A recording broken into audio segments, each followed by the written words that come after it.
So again let us continue with the problems based on normal distribution.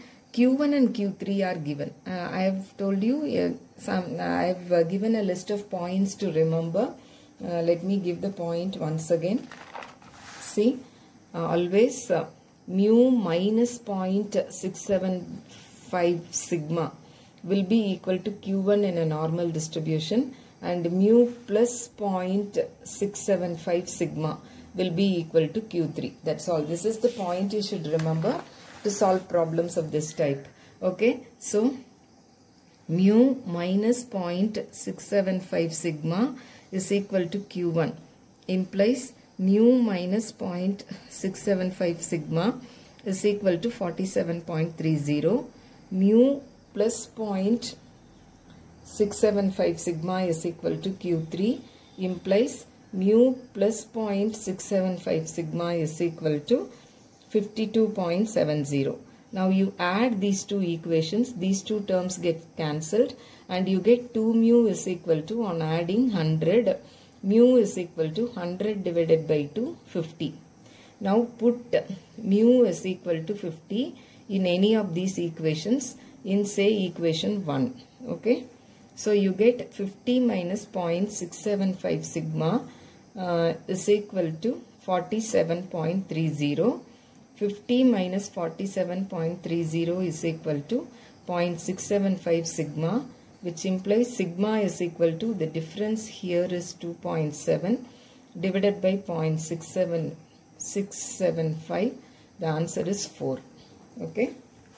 Similarly, if Q1 is this, Q3 is this, what is the mean of normal distribution? Listen the question carefully. You were asked to compute sigma, standard deviation here, but now you are supposed to compute the mean. Okay, mean to compute the mean, you can simply compute the median, because in normal distribution mean and median are equal.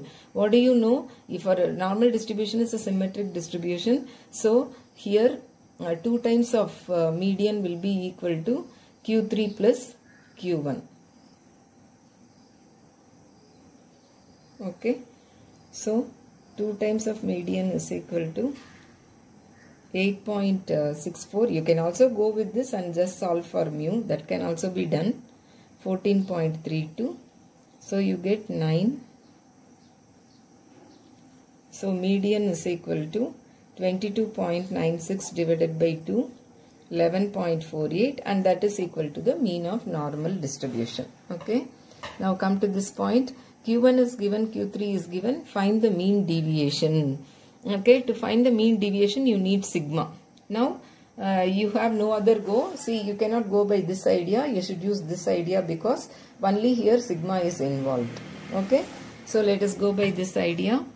Q3 is equal to mu plus 0.675 sigma implies 14.32 is equal to mu plus 0.675 sigma. Q1 is equal to mu minus 0.675 sigma implies 8.64 is equal to mu minus 0.675 sigma.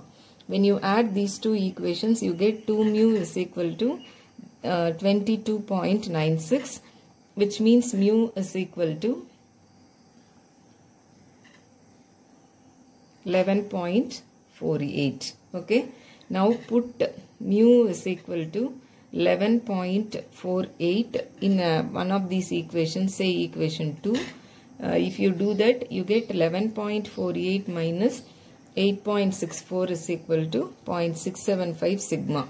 When you solve for this, you get this on reduction gives 2.84 divided by 0.675, which is equal to 4.21. But you are asked to find mean deviation. So mean deviation is equal to 4 by 5 into sigma. 4 by 5 into 4.21. You get 3.37. Option A is the correct answer. What percentage of values lie between mu plus or minus sigma? This is 1 sigma limits. The area covered by 1 sigma limits is 0.68, percentage is 68.26. The area covered by 2 sigma limits is 95.45. The area covered by 3 sigma limits is 99.73. Okay. Here x and y are independent normal variates. So mu1 is equal to 10. This should be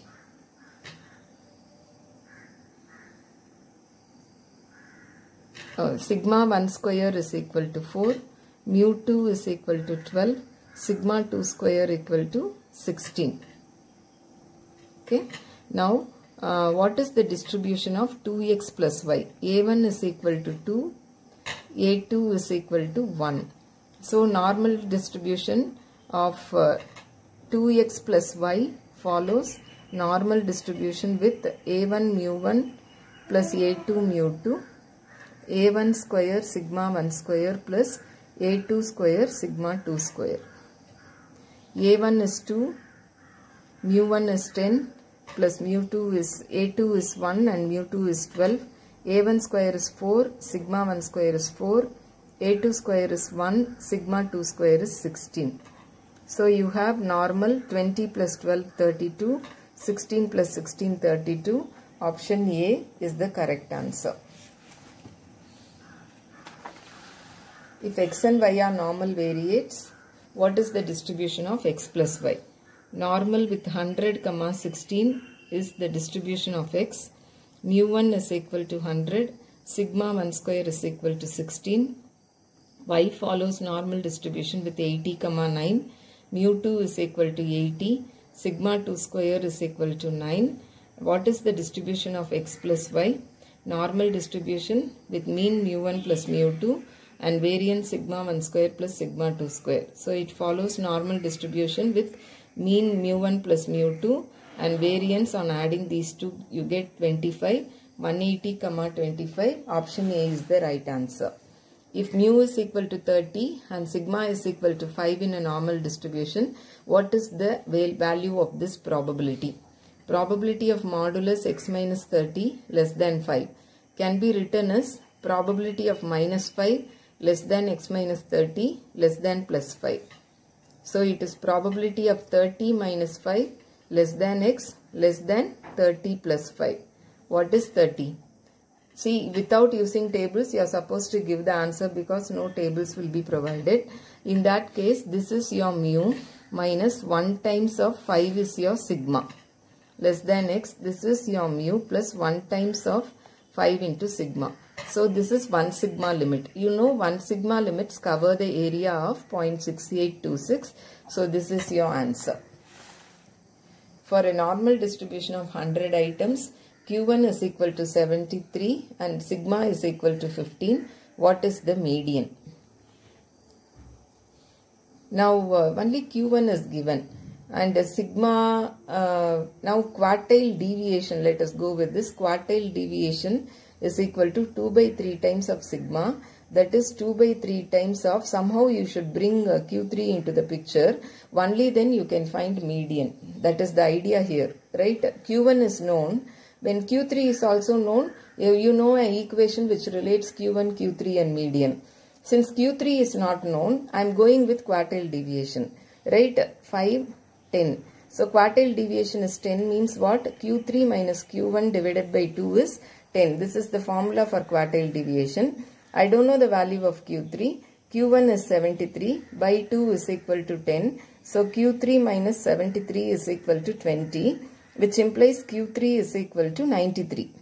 So Q3, you have found Q3 also. Now your idea is 2 times of median is equal to Q3 plus Q1. Right? If you want to find the median, when quartile is known, you should know both the quartiles. But only one quartile is given, right? So you should think over an equation which relates both the quartiles. Okay? So that's why you are going with quartile deviation. With sigma you are finding quartile deviation, and using that you are finding Q3, and then you are coming here. 2 times of median is equal to Q3 plus what is Q1? 73. So median is equal to 166 by 2, which is 83. Right?